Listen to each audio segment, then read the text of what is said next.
নমস্কার বন্ধুরা, আজকের ভিডিওর মাধ্যমে আমরা জানবো এই বর্ষাকালে সময় দাঁড়িয়ে আমরা আমাদের নিজের গাছগুলোকে কি করে সুন্দরভাবে গ্রোথ যেমন করাতে পারি, তার পাশাপাশি এই প্রচণ্ড বৃষ্টির হাত থেকে কি করে বাঁচাতে পারি। বৃষ্টি ভালো, কিন্তু কন্টিনিউয়াসলি বৃষ্টি একদমই আমাদের গাছের জন্য ভালো নয়। আমাদের ছাদ বাগান বলুন না কেন, ব্যালকনিতে বাগান বা উঠানের বাগান, যেটাই আমরা করি না কেন, সমস্যা আমাদের সারা বছরই কিছু না কিছু লেগে থাকে। যেমন এই প্রচণ্ড গরমে আমরা ফেস করেছি বৃষ্টি না হওয়ার কারণে অনেকেরই অনেক গাছ মারা গিয়েছে। আমার তো মারা গিয়েছে বেশ কয়েকটি আমার পছন্দের গাছ। তার পাশাপাশি গাছের গ্রোথও থমকে যায় এবং গাছ থেকে থেকে নিজের গেট আপও হারিয়ে ফেলে। এই বর্ষার টাইমটা এমনই সময় যখন আমরা সুন্দরভাবে গাছের গ্রোথ করতে পারি। তার পাশাপাশি গাছে এখন প্রচুর পরিমাণ রোগ পোকা লাগবে, তাই ভিডিওটা একটু স্কিপ না করে সম্পূর্ণটা দেখবেন। আমি পুরো ডিটেলসে বোঝাবো এই বর্ষায় কী করে নিজের গাছকে বাঁচাবেন। আজকে আমরা প্রথমত যে বিষয়টা নিয়ে আলোচনা করব, গাছের সুন্দর গ্রোথ কি করে করাবো। প্রথমত আমি বেশ কিছুদিন বাবদ সমস্ত গাছের ওপর মিক্সার অ্যাপ্লাই এবং বিভিন্ন গাছের সেপারেট গাছের সেপারেট খাবার তোমাদের সঙ্গে আলোচনা করেছি। তার সাথে আমরা তোমাদেরকে একটা একটা করে বলে দিয়েছি এই গাছের এই খাবার, এই গাছের এই খাবার, এইটা দিলে খুব ভালো কাজ হবে। এবং এই সময় দাঁড়িয়ে আমরা কী কী সবজির বীজ বসাতে পারি সেগুলো আজকের ভিডিওর মাধ্যমে সম্পূর্ণ জানতে পারো। তাই ভিডিওটা সম্পূর্ণ দেখবে এবং যারা এখনও সাবস্ক্রাইব করনি, ভিডিওটা অবশ্যই দেখা শেষ হয়ে গেলে লাইক করে দিয়ে অবশ্যই সাবস্ক্রাইব করে নেবে। তোমাদের একটা সাবস্ক্রাইব আমাকে অনেকটা মোটিভেট করে নতুন নতুন ভিডিও রেডি করে দেওয়ার জন্য তোমাদের সুন্দরভাবে।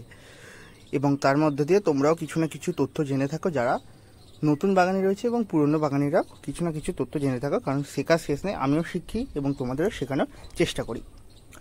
তো প্রথমত যে ব্যাপারটা আমি তোমাদের বললাম, গাছের সুন্দর গ্রোথ মিক্সারে অ্যাপ্লাই করা হয়েছে সমস্ত গাছগুলোতে। বাগানের যত গাছ দেখতে পাচ্ছ সেপারেটলি, সবজি গাছ বাদে সব গাছগুলোতে, ফলের গাছ, ফুলের গাছ, এছাড়াও সাকুলেন্ট, ক্যাকটাস, সমস্ত গাছগুলোতেই আমরা সবজির গাছ বাদ দিয়ে সমস্ত গাছেতে মিক্স খাবার দেওয়া হয়েছে। মিক্স খাবার কি করে বানাবো আমার চ্যানেলে ডিটেলসে দেওয়া রয়েছে, অবশ্যই গিয়ে চেক আউট করে নেবে। তার সাথে আমরা এখন গাছের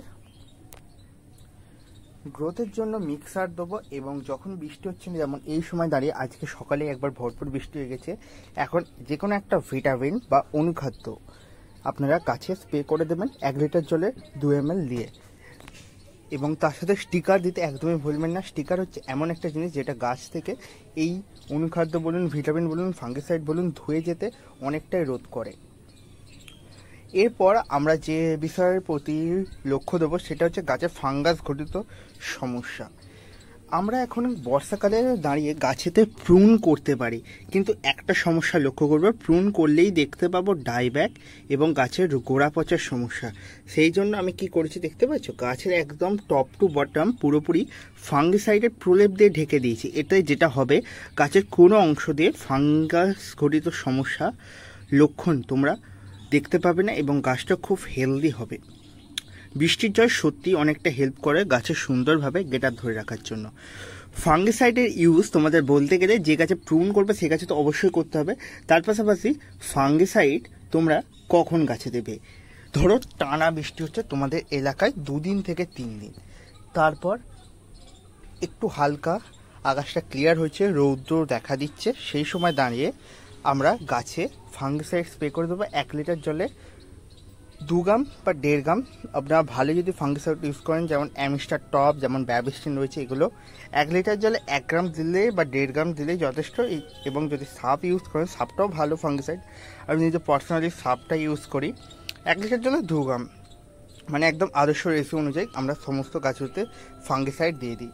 তার সাথে আমরা যদি এখন সবজি গাছ করি, সবজি গাছের ক্ষেত্রে মূলত যে সমস্যাটা আমরা লক্ষ্য করতে পারি সেটা হচ্ছে আমাদের গাছে পাতায় পোকা। এছাড়াও ফুলের গাছে তো পোকার উপদ্রব, যেমন মিলিবাগ ধরুন, থিপস বা মাইটসের অ্যাটাক, বিভিন্ন সমস্যা হয়। ফলের গাছগুলো কমতে যাচ্ছে না, দেখতে পাচ্ছ কীরকম সমস্যা। এই সমস্যা থেকে মুক্তি পেতে গেলে প্রধানত আমাদের ভালো ভ্যারাইটির ভালো একটু কোয়ালিটির ফাঙ্গিসাইডের সাথে সাথে কীটনাশক আমাদের গাছে প্রয়োগ করতে হবে। কীটনাশকের মধ্যে আমি রেখেছি প্রথমত নিম অয়েল এবং কাকার এবং রোগর, এই 3-4টে ফাঙ্গিসাইড মানে কীটনাশক আমার কাছে থাকে স্টোর করা। আর তোমাদের আমি বলেছিলাম কীটনাশক এবং ফাঙ্গিসাইড তোমরা নিজে স্টোর করে রেখে দেবে, যতটা কিনতে পারো। একটা ফাইল হতে পারে, 2টো ফাইল হতে পারে, যা পারবে কিনে রেখে দেবে, কারণ এই সময় এইগুলো জিনিসের প্রচণ্ড ডিম্যান্ড বাড়ে, সেই জন্য প্রাইসও আপ হয়ে যায়। এবং তোমাদের গাছেতে এগুলো প্রয়োগ না করলেই দেখতে পাবে গাছের বিভিন্ন সমস্যা দেখা দিতে হবে। আর সমস্যার কারণে তোমাদের নিজেদের সুন্দর সুন্দর গাছ তোমাদের চোখের সামনে মারা যাবে। সেটা কি সত্যিই খুব সুখকর ব্যাপার হবে? একদমই নয় বন্ধুরা। তার সাথে আমরা আমাদের অর্কিড গাছ যেগুলো সেই রকম ভ্যারাইটির গাছগুলো বৃষ্টির মধ্যে রেখে দেওয়ার চেষ্টা করব, যাতে সম্পূর্ণ গাছগুলি ভালোভাবে জল পায়। এই অর্কিড গাছটা আমি নতুন বসিয়েছি 2 থেকে 3 মাস আগে, কিন্তু আমি অর্কিড গাছের নিয়ে তেমন অত জানি না বা বিশেষজ্ঞ নই, সেই জন্য আমি অর্কিড গাছটা ভালো গ্রোথ করতে পারছি না। কেউ যদি অর্কিড গাছ বিশেষজ্ঞ হয়ে থাকো অবশ্যই আমাকে টিপস দিও এইটার বিষয়ে, অবশ্যই কমেন্টে বলে দিও। এছাড়াও যারা আমাদের গ্রুপে জয়েন হওনি অবিলম্বে জয়েন হয়ে নাও, সেখানে বিভিন্ন গাছের পরামর্শ নিয়ে আমরা সলা পরামর্শ করি, নিজেদের মধ্যে গাছ বিনিময়ও চলে খুব জোরতোরভাবে।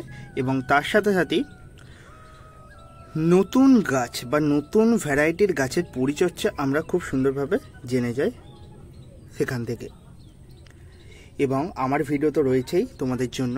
তো এখন তোমরা সেপারেটলি বলতে গেলে জবা এবং গোলাপ এই গাছগুলোর মধ্যে সমস্যা দেখতে পাবে ডাইব্যাকে।